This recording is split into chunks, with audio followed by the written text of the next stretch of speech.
Olá, tudo bem? Qual a diferença da morada de Deus nos dias de Paulo para os que nasceram depois do ano 70?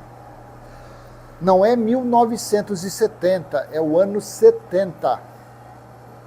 Quando findou a geração em que Jesus disse, em Mateus 24, 34, Lucas 21, 32, que não passaria aquela geração sem que tudo acontecesse. Então, qual a diferença da morada de Deus dita por Paulo nos homens, nos dias de Paulo, para a morada de Deus no espírito dos homens a partir do ano 70, já vai fazer 2000 anos. Qual é essa diferença? Há alguma diferença? Não há diferença?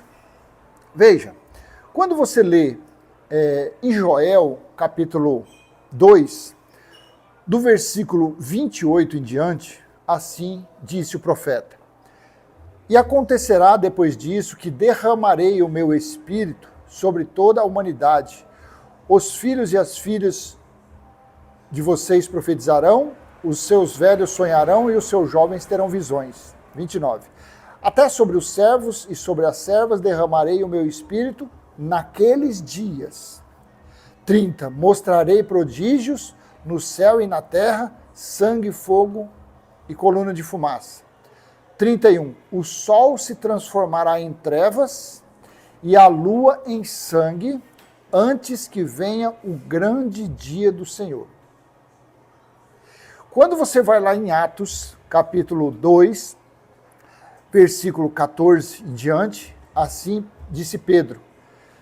Então Pedro se levantou junto com os 11 e, erguendo a voz, dirigiu-se à multidão nesses termos: Homens da Judéia e todos vocês que moram em Jerusalém, tomem conhecimento disto e prestem atenção no que vou dizer. Estes homens não estão bêbados como vocês estão pensando, porque são apenas 9 horas da manhã.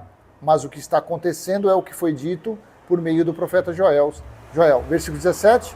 E acontecerá nos últimos dias, diz Deus, que derramarei o meu espírito sobre toda a humanidade. Os filhos e as filhas de vocês profetizarão, os seus jovens terão visões e os seus velhos sonharão. Tudo isso iria acontecer o que? Antes do dia do Senhor. Então, quando Paulo usa essa fala em 1 Coríntios, capítulo 3, versículo 16 e 17, vejam, 1 Coríntios, capítulo 3, versículo 16 e 17.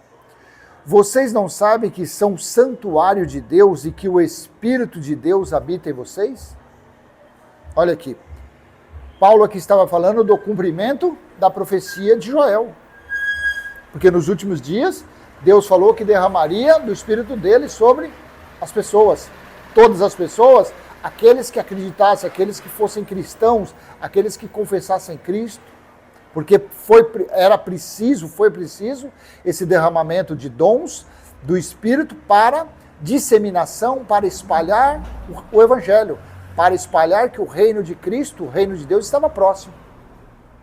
Aqueles ali foram os últimos dias.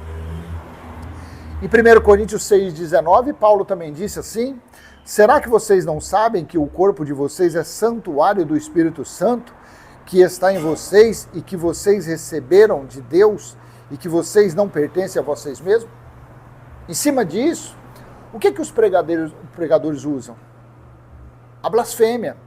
Eles dizem que neles estão o Espírito Santo, neles estão os dons, eles são homens de Deus, mulheres de Deus. E para que uma pessoa venha ter esse Espírito Santo, a pessoa tem que jejuar, tem que aceitar Jesus, tem que ser dizimista, tem que ser ofertante, tem que comer pão e beber suco, tem que buscar Deus em templo. Tudo que fazia na época de Moisés. Aí eles querem ser morada de Deus dessa forma, obedecendo os escritos de Paulo. Mas o time de Paulo, o tempo de Paulo, foram os últimos dias. Então, neles a morada de Deus foi diferente do que aconteceu do ano 70 para cá. E também, segundo Coríntios, capítulo 6, versículo 16, também foi dito por Paulo. Que ligação há entre o santuário de Deus e os ídolos?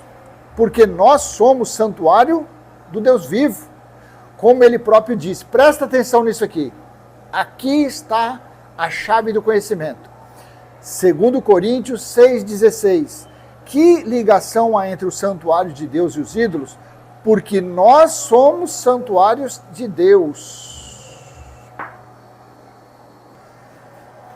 Então veja bem, 2 Coríntios 6,16, que ligação há entre o santuário de Deus e os ídolos?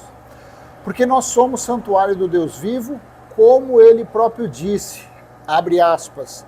Abre aspas significa que foi tirado de outro contexto, de outro local.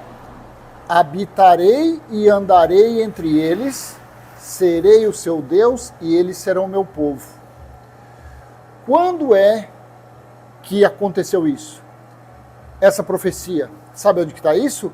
Em Ezequiel, capítulo 37, o Vale dos Ossos Secos, entre o versículo 26 e o 28.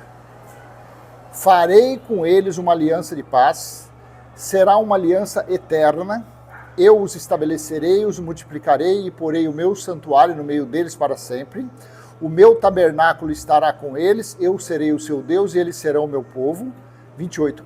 As nações, os gentios, saberão que eu sou o Senhor, que santifico Israel, quando o meu santuário estiver no meio deles para sempre. Olha aqui. Então, isso aqui foi dito, foi usado por Paulo em 2 Coríntios 6,16.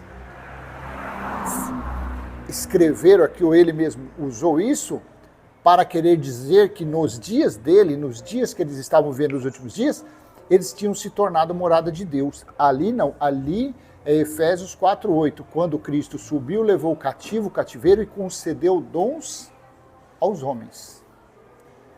E concedeu dons aos homens, diferentemente. Nos últimos dias, Deus derramou do Espírito dele para que o anúncio, para que o Evangelho fosse pregado, para que judeus e gentios, os prosélitos, ficassem preparados, sabendo que a qualquer momento o Filho do Homem viria por sobre as nuvens em juízo contra as 12 tribos de Israel, contra a nação de Israel. E isso aconteceu exatamente, Apocalipse 1:10, quando o dia do Senhor chegou, foi montado o tribunal de Cristo, se cumpriu Daniel 9, Daniel 7, versículo 9, 10, 13 e 14. Se cumpriu exatamente isso. Então, quando se cumpriu o juízo, o tribunal de Cristo, foi estabelecido o reino de Cristo, como está em Apocalipse 11:15. Aquele evangelho que era anunciado para o futuro próximo, ele foi estabelecido. Apocalipse 14:6, ele se tornou o evangelho eterno, o reino de Deus eterno. E aí sim, a diferença entre morada de Deus nos dias de Paulo e do ano 70 para cá, porque aí sim se cumpriu Apocalipse capítulo 21, versículo 3. Olha aqui. Então ouvi uma voz forte que vinha do trono e dizia: eis o tabernáculo de Deus com os seres humanos. Deus habitará com eles, eles serão povos de Deus e Deus mesmo estará com eles, será o Deus deles. Você entendeu a diferença? Da morada de Deus no tempo de Paulo para a morada de Deus eterna do ano 70 para cá? Então foi isso que aconteceu. O juízo do grande dia do Senhor, que foi de 66 a metade do ano 70, proporcionou o fim do reino de Moisés, Apocalipse 12:10, e o estabelecimento do reino de Cristo. Cristo passou a reinar eternamente, Apocalipse 11:15. Aí se cumpriu a morada definitiva de Cristo nos seres humanos, no entendimento, no coração. Quando uma pessoa aceita o evangelho eterno, ele passa a desfrutar dessa morada real, não com dons, não com mentiras, com enganos, com nada disso. É uma racionalidade, é uma naturalidade que você começa então a desfrutar do reino de Cristo e você começa a reinar em perfeita vitória nesta vida, diferentemente daqueles dias de Paulo, porque o reinar nos dias de Paulo era tribulado, era perseguição, era açoites, eram prisões. Nos dias de Paulo, reinar em vida era aquilo. Tanto que Paulo falou, né, que no futuro eles iriam reinar em vida. Vocês reinarão em vida. Então, nos dias de Paulo, eles não estavam reinando, eles estavam fazendo a obra da disseminação, da evangelização, para preparar principalmente os judeus para o grande juízo de Deus. Tá bom? Então eu vou deixar essa pequena e humilde mensagem com vocês, espero ter sido útil. Não se faça de rogado, curte, comenta, compartilha, se inscreve. Até a próxima. Tchau, tchau.